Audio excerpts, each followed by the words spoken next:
प्रिय विद्यार्थियों, हिंदी क्लास में आपका स्वागत है। आज हम आपकी पाठ्य पुस्तक सारांश का 5वां पाठ पढ़ेंगे, रहीम के दोहे। इस पाठ में 8 दोहे संकलित किए गए हैं। सबसे पहले हम पढ़ेंगे इन 8 दोहों का सारांश। इसके बाद हम पढ़ेंगे इस पाठ का 7वां और 8वां दोहा। इसके बाद हम इस पाठ में आए हुए शब्दार्थों पर चर्चा करेंगे। इसके बाद हम पढ़ेंगे इस पाठ के मौखिक प्रश्न। तो आइए सबसे पहले हम पढ़ते हैं इस पाठ में आए हुए 8 दोहों का सारांश। यूं तो इस पाठ में रहीम जी ने 8 दोहे संकलित किए हैं।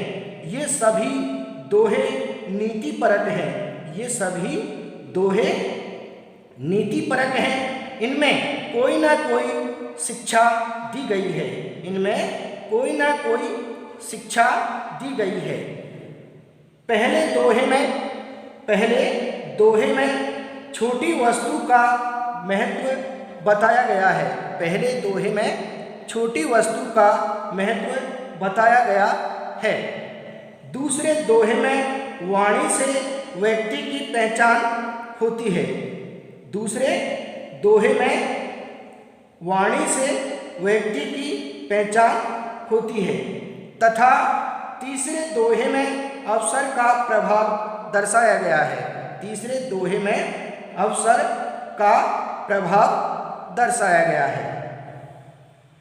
तो चौथे दोहे में एक ईश्वर की साधना पर बल दिया गया है। तो चौथे दोहे में एक ईश्वर की साधना पर बल दिया गया है। पांचवें दोहे में समय का महत्व दर्शाया गया है। पांचवें दोहे में समय का महत्व दर्शाया गया है तथा छठे दोहे में सज्जन का सम्मान करने की शिक्षा दी गई है। छठे दोहे में सज्जन का सम्मान करने की शिक्षा दी गई है। 7वें दोहे में स्वयं प्रशंसा न करने की सलाह दी गई है। 7वें दोहे में स्वयं प्रशंसा न करने की सलाह दी गई है। तो 8वें दोहे में परोपकार की शिक्षा दी गई है। 8वें दोहे में परोपकार की शिक्षा दी गई है। अब हम पढ़ते हैं इस पाठ का 7वां और 8वां दोहा। तो आइए सबसे पहले हम पढ़ते हैं 7वां दोहा। बड़े बड़ाई ना करे, बड़े न बोले बोल, रहीमन हीरा कब कहे, लाख टका मिरो मोल। बड़े बड़ाई ना करे, बड़े न बोले बोल, रहीमन हीरा कब कहे, लाख टका मुरो मोल। बड़े बड़ाई ना करे, बड़े न बोले बोल, रहीमन हीरा कब कहे, लाख टका मुरो मोल। इस दोहे में रहीम दास जी कहते हैं कि बड़े बड़ाई ना करे। जो बड़े लोग होते हैं, जो सज्जन लोग होते हैं, वो अपनी प्रशंसा स्वयं नहीं करते हैं। बड़े न बोले बोल, और न ही सज्जन व्यक्ति कभी बड़े बड़े बोल नहीं बोलता है। जिस प्रकार रहीमन हीरा कब कहे, लाख टका मुरो मोल, जिस प्रकार हीरा कभी ये नहीं कहता है कि मैं एक अमूल्य वस्तु हूँ, मेरी कीमत बहुत अधिक है, मेरी कीमत बहुत अधिक है, लेकिन फिर भी उसकी कीमत का पता लोग लगा लेते हैं। फिर भी उसकी कीमत का पता लोग लगा लेते हैं। फिर भी उसके गुणों की परख लोग कर लेते हैं। उसी प्रकार रहीम दास जी कहते हैं कि जिस तरीके से हीरा कभी अपने बारे में ये नहीं कहता कि मेरा मूल्य इतना है, मैं बहुत मूल्यवान हूँ, वो अपने मुँह से ये नहीं कहता है, लेकिन उसकी परख, उसके गुणों को लोग जान जाते हैं। पहचान जाते हैं। इसी तरीके से कभी सज्जन व्यक्ति अपनी प्रशंसा स्वयं नहीं करता है और न ही अपने बारे में बड़े बड़े बोल बोलता है। कवि रहीमदास जी बताते हैं, कवि रहीमदास जी बताते हैं कि वास्तविक रूप से बड़ा व्यक्ति कभी अपनी प्रशंसा स्वयं नहीं करता है। कवि रहीमदास जी बताते हैं कि वास्तविक रूप से बड़ा व्यक्ति कभी अपनी प्रशंसा स्वयं नहीं करता है। वह बड़े बोल नहीं बोलता है और वह बड़े बोल नहीं बोलता है। लोग स्वयं उसकी कीमत जान जाते हैं। लोग स्वयं उसकी कीमत जान जाते हैं। हीरा कभी नहीं कहता कि मेरा मूल्य बहुत अधिक है। सभी उसका मूल्य जान जाते हैं। बड़े बड़ा ही ना करे, बड़े न बोले बोल, रहीमन हीरा कब कहे, लाख टका मोरो मोल। बड़े बड़ा ही ना करे, बड़े न बोले बोल, रहीमन हीरा कब कहे, लाख टका मोरो मोल। कवि रहीमदास जी बताते हैं कि वास्तविक रूप से बड़ा व्यक्ति कभी अपनी प्रशंसा स्वयं नहीं करता है। वह बड़े बोल नहीं बोलता है। लोग स्वयं उसकी कीमत जान जाते हैं। हीरा कभी नहीं कहता कि मेरा मूल्य बहुत अधिक है। सभी उसका मूल्य जान जाते हैं। इसी तरीके से अब हम पढ़ते हैं 8वां दोहा। तरुवर फल नहीं खात है, सरवर पिए न पान। कही रहीम पर काज हित, संपत्ति संचहि सुजान। तरुवर फल नहीं खात है, सरवर पिए न पान। कही रहीम पर काज हित, संपत्ति संचहि सुजान। संपत्ति संचहि सुजान। यहाँ तरुवर का अर्थ है पेड़ पौधे, सरवर का यहाँ पर अर्थ है तालाब, परकाज हित का अर्थ होता है परोपकार, दूसरे के हित के लिए। संचय का मतलब होता है एकत्रित करना और सुजान का अर्थ होता है सज्जन। तो तरुवर फल नहीं खात है, सरवर पिए न पान। कही रहीम पर काज हित, संपत्ति संचहि सुजान। तरुवर फल नहीं खात है, सरवर पिए ही न पान। कही रहीम पर काज हित, संपत्ति संचहि सुजान।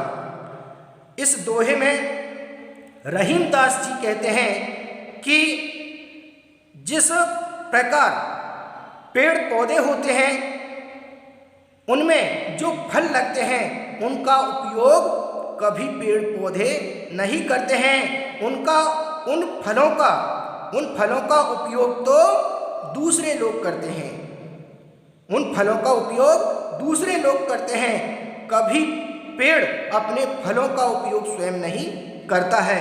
उसी प्रकार सरवर पिए न पान, उसी प्रकार सरोवर में एक तालाब में जो पानी होता है उसका उपयोग वह तालाब स्वयं नहीं करता है।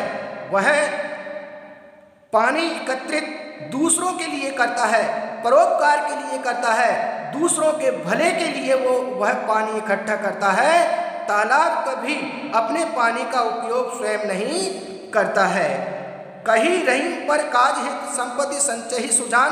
इसी तरीके से जो सज्जन लोग होते हैं, जो सज्जन व्यक्ति होते हैं, वो दूसरों के उपकार के लिए, दूसरों के भले के लिए संपत्ति एकत्रित करते हैं। उस संपत्ति का उपयोग वो स्वयं नहीं करते हैं। उसी प्रकार रहीमदास जी कहते हैं कि एक सज्जन व्यक्ति की पहचान होती है कि वो संपत्ति एकत्रित करता है, वह स्वयं के लिए नहीं करता है। वो धन और पैसा इकट्ठा करता है, वो स्वयं के लिए नहीं करता है। वो तो दूसरों के परोपकार के लिए, दूसरों के भले के लिए, दूसरों के हित के लिए सज्जन व्यक्ति संपत्ति इकट्ठी करता है। वह उस संपत्ति का उपयोग स्वयं नहीं करता है। जिस तरीके से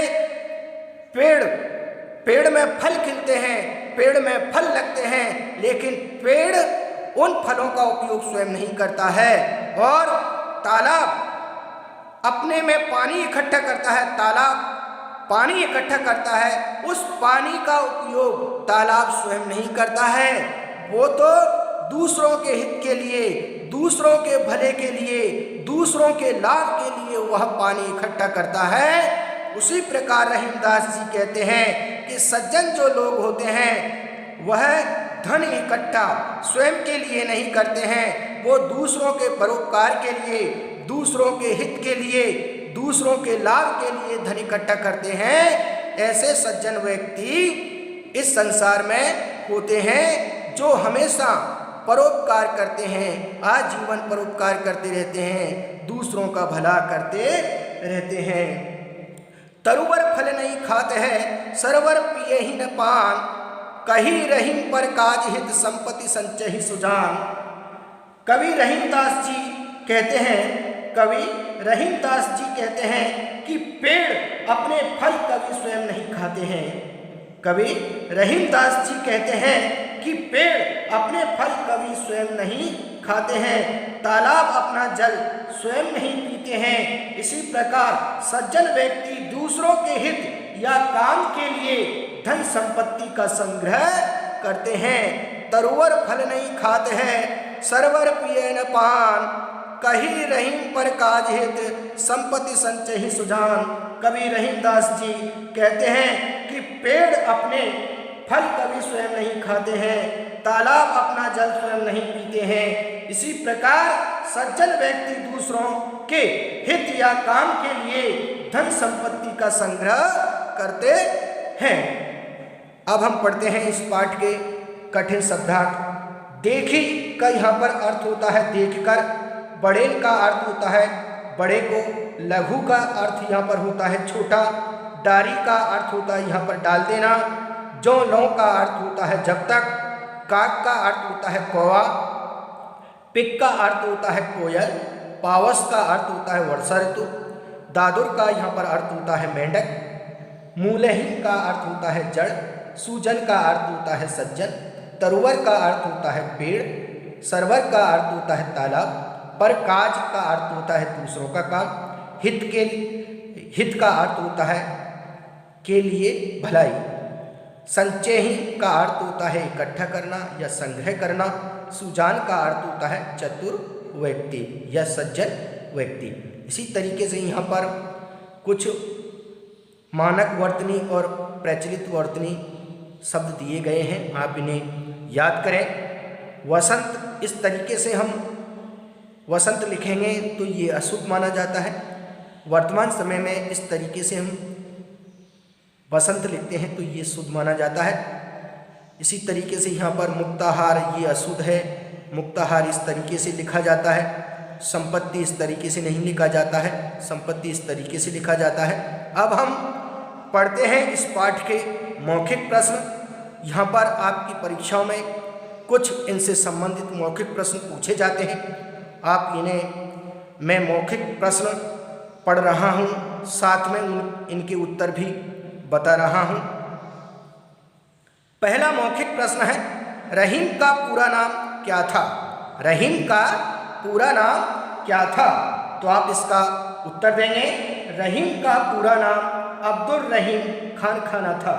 रहीम का पूरा नाम क्या था? तो आप इसका उत्तर देंगे, रहीम का पूरा नाम अब्दुल रहीम खान खाना था। अब्दुल रहीम खान खाना था।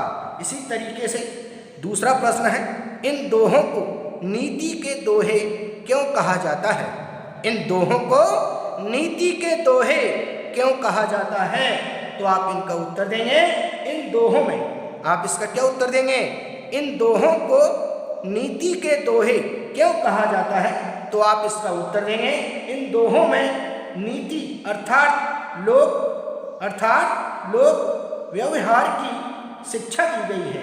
इन दोहों में नीति अर्थात लोक व्यवहार की शिक्षा दी गई है, इसलिए इन्हें नीति के दोहे कहा जाता है। इसी तरीके से तीसरा प्रश्न है, इन दोहों में क्या विशेषता प्रकट हुई है? इन दोहों में क्या विशेषता प्रकट हुई है? इन दोहों में क्या विशेषता प्रकट हुई है? इन दोहों में क्या विशेषता प्रकट हुई है? इन दोहों में क्या विशेषता प्रकट हुई है? तो आप इसका उत्तर देंगे, इन दोहों में उपदेशात्मक बातें कही गई हैं। इन दोहों में उपदेशात्मक बातें कही गई हैं। इन दोहों में क्या विशेषता प्रकट हुई है? तो आप इसका उत्तर देंगे, इन दोहों में उपदेशात्मक बातें कही गई हैं। इस तरीके से आज हमने इस पाठ में संकलित 8 दोहों का सारांश पढ़ लिया है और हमने 7वें और 8वें दोहे का भावार्थ भी हमने विस्तार पूर्वक विधिवत रूप से पढ़ लिया है। इस पाठ में कुछ कठिन शब्दार्थ आए हुए हैं, मानक वर्तनी और प्रचलित वर्तनी भी हमने पढ़ ली है और इस पाठ के मौखिक प्रश्नों का विस्तार पूर्वक विधिवत रूप से हमने अध्ययन कर लिया है। आप भी इस पाठ को 2-3 बार घर पर पढ़ें और इन दोहों का भावार्थ समझें, ताकि आपकी परीक्षाओं में इनसे संबंधित प्रश्न पूछे जाते हैं तो आप बड़ी सरलता और सुगमता के साथ उनका उत्तर दे सकते हैं। आज के लिए इतना ही, शेष कल पढ़ेंगे। Thank you.